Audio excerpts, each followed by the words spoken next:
Welcome back to my channel my beautiful আর্টে আপনাদের সকলকে স্বাগত জানাই বন্ধুরা। আজকে আমি এই ভিডিওর মধ্যে দিয়ে জানাবো কিভাবে শ্রী বিপত্তারিণী পুজো করতে হয় আর কি কি উপকরণ প্রয়োজন হয় এই পুজোতে। হিন্দু ধর্মের অত্যন্ত প্রাচীন একটি পুজো হলো বিপত্তারিণী পুজো।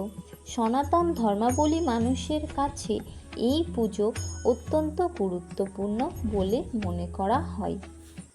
বাড়ির মঙ্গল কামনায় সকলের রক্ষার জন্য সনাতন ধর্মীয় মানুষ তথা হিন্দু ঘরের মহিলারা এই ব্রত পালন করে থাকেন।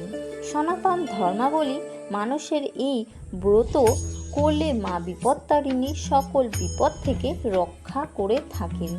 সনাতন ধর্মের মানুষ প্রধানত এই